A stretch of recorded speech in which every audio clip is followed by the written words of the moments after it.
Fontenoy. Aucun rêve ne se réalise sans effort. Le sel de la vie. Préface de Nicolas Hulot. Elle raconte tout, on y vient dans un instant. Les photos. 150 jours à contre-courant, mon carnet de bord, c'est absolument incroyable.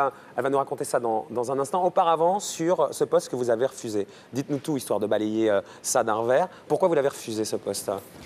Non, mais c'est vrai qu'on parle beaucoup de ça en ce moment, alors que on pourrait parler d'autres choses. Mais... on va parler du livre, mais en même temps, c'était intéressant, quoi. On vous propose un poste, vous disiez pourquoi pas à un moment donné, et puis après, vous dites non. Non, non, ce qui est certain, c'est que, bien évidemment, on a fait le portrait de Nicolas Sarkozy, c'est quelqu'un qui aime les gens qui vont au bout de leurs idées. Aller à contre-courant, c'est forcément un mot qui lui plaît. Mon engagement pour la jeunesse... Surtout Gilbert Montagnier, il est à contre-courant, mais il ne sait pas, quoi. Mon engagement pour la jeunesse, c'est quelque chose qui date depuis longtemps. Ouais. Ça fait longtemps que je travaille avec les jeunes, c'est ce que j'ai continué à faire, notamment dans mes différentes aventures. Il y a 20 000 enfants qui ont suivi mon tour du monde.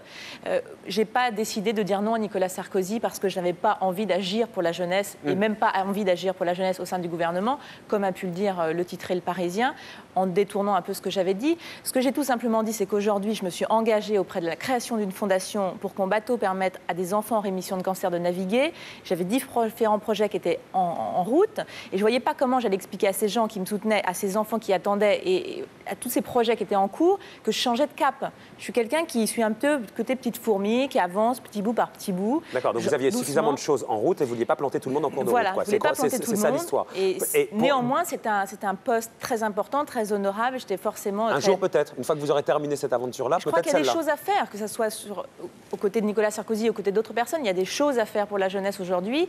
Et mon engagement, il continue, et il continue depuis longtemps, et même avant qu'il y ait les projecteurs sur moi. Alors, pour qu'on comprenne bien quand même le courage de cette petite Maud qui a quoi, 30 ans, Maud? Ça y est. Ça y est, la Benjamine. Même si c'est 3 lignes dans le bouquin, mais en même temps, 3 lignes fortes. Avant qu'elle ne parte comme ça, c'était en octobre, hein, Maud, que vous êtes partie faire ce tour du monde à contre-courant, 150 jours, toute seule sur son bateau. Elle va à l'hôpital et on lui découvre un cancer du col de l'utérus.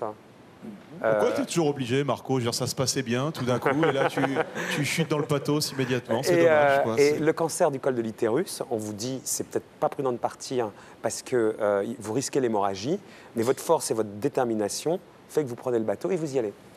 Déjà, j'en ai parlé dans le livre. C'est vrai que ça fait que 3 lignes. On en parle aussi beaucoup, alors qu'il y a d'autres messages dans ce livre. Mais aujourd'hui, j'en parle parce que je suis guérie et que ça va mieux.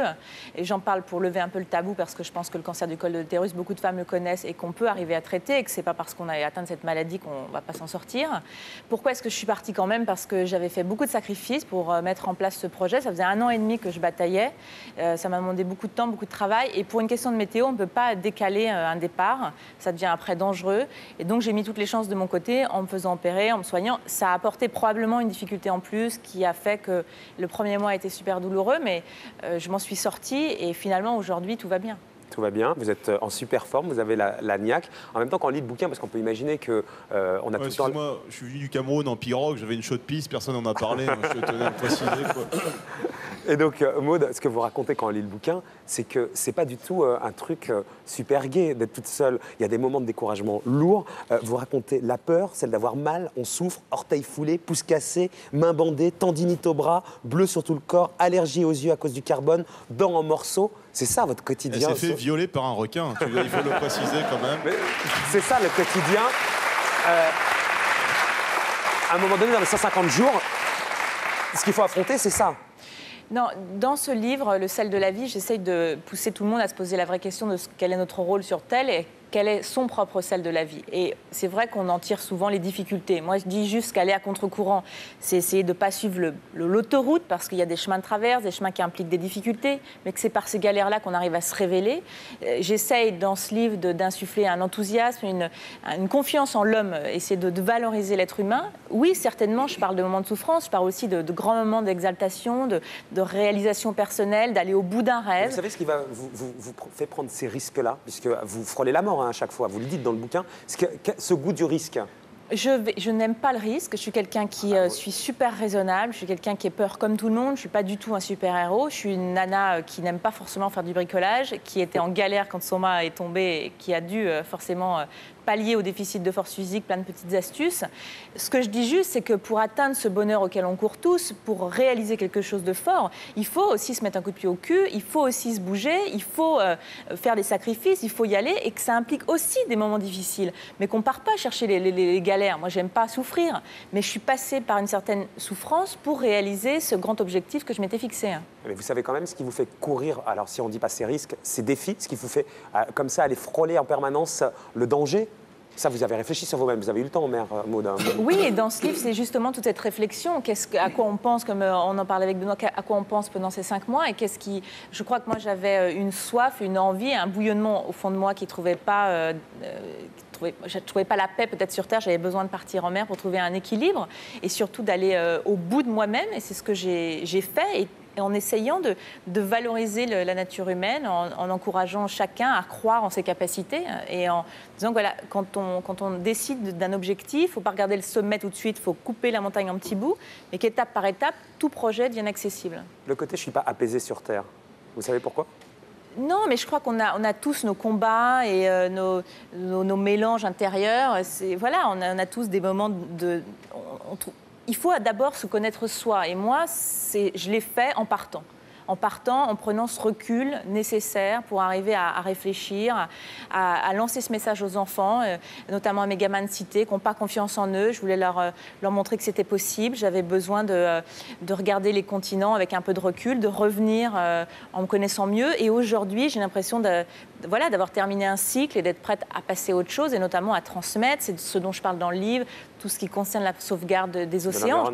Quand on est navigateur et qu'on a la chance de partir pendant des mois en mer et constater les dérèglements climatiques, quand on a été un peu rejeté sur la grève au bout de tant de mois, je crois qu'on a un peu ce devoir de raconter et de sensibiliser sur ce qui se passe, parce qu'on ne peut pas en vouloir à celui qui est entre 4 murs de ne pas forcément comprendre pourquoi la fonte de la banquise a un impact ou comment il peut régler le problème. Et quand on revient, on n'est pas un peu dégoûté de revenir de la société, etc., quand on est aussi loin de tout, qu'on s'est désintoxiqué du monde dans lequel on évolue les uns et les autres À l'inverse, quand on revient, c'est la question que m'a posée Benoît. Quand vous avez posé combien de questions, Benoît? Vous avez posé combien de questions à Maud avant cette émission? Je suis très curieux parce que c'est une aventure que je trouve passionnante. Je l'admire beaucoup. Quand on revient, on est plus aimant, on est plus tolérant, on est plus à même à apprécier les toutes petites choses, on est beaucoup plus serein et on a encore plus envie de bosser. Et moi, dans le livre, je souhaite à tout le monde des galères, des obstacles à franchir, des relations compliquées, parce que c'est ça qui fait on est sur Terre pour pas longtemps, donc au moins essayer de concrétiser un peu. Et si c'était facile, si ça avait été gagné d'avance, je crois que je serais pas partie. Ouais. Et aujourd'hui, comme vous le dites et vous l'écrivez, vous les transmettre. Mais transmettre, au plus grand nombre, mais aussi un tout petit bout à vous.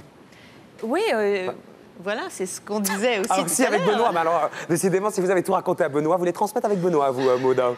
Non, on en parlait tout à l'heure. Vous en parlez tout à l'heure. C'est une histoire merveilleuse. Qu'elle la raconte, je trouve ça merveilleux. Mais non, parce qu'en fait, on parle du fait que je voulais un bébé. Il me disait, mais comment tu as pu tenir dans les moments, dans les 10 mètres de creux, dans le bateau qui se retourne? Et je disais qu'en fait, c'était tellement concret en moi, le fait d'avoir envie d'avoir un enfant, comme si c'était écrit dans un livre. Et je me suis dit, je ne mourrai pas dans cette tempête, au Cap Horn, dans ces chavirages, parce que je ferai un bébé un jour, et je crois que c'est le fil qui m'a retenue à la vie. Et exactement voilà. Comme moi aussi, je sentais ce besoin de faire un bébé, vraiment. Et c'est maintenant, c'est ça, Fabrice? C'est ça. Et il est en route? Et donc, voilà, c'est pour bientôt, j'espère. C'est pour bientôt? On espère bien, un jour. En tout cas, c'est plus qu'un projet. Voilà, c'est ça. Donc, vous voulez laisser radio ou quoi? Oui, je veux bien l'écho. C'est un petit garçon, une petite fille? On verra.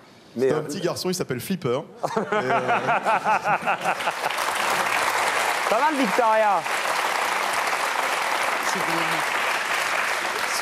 Une nuit, vous lisez le livre de Roland Courbis sur un peu la magouille dans le milieu du foot, le côté truculent de Monsieur Courbis. Puis l'autre nuit, vous lisez le bouquin de Maud Fontenoy sur comme ça. D'accord. Et je donne les photos, voilà. Parce que pour vous, c'est plutôt les photos, Benoît, on est d'accord, hein? Je serais vraiment content. Maud, qui vous a beaucoup parlé avant, va vous le dédicacer. Comme vous avez le livre de Jean-Pierre Lajoie, on va mettre une caméra de Dominique Colonna sur votre épaule. Et on va suivre la dédicace à Benoît, si vous voulez bien. Donc un truc jouable à la télé, Maud. D'accord, ok. Alors où est la caméra? La caméra arrive, Fred arrive. Attention, la pression qu'on met. Je ne fais pas des aussi beaux dessins que le dessinateur en coulisses. Hein. Alors, ça dit quoi, Benoît? Laisse parler ce petit con. Il n'y connaît rien en bateau. On l'emmerde. On lui pètera les rotules. C'est fait.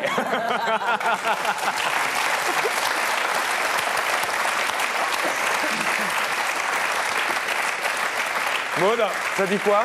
Après, à part mes rotules pétées? Ça dit ne jamais baisser les bras. Voilà. Voilà, c'était un très beau message d'espoir. Merci Maud, venons de toi.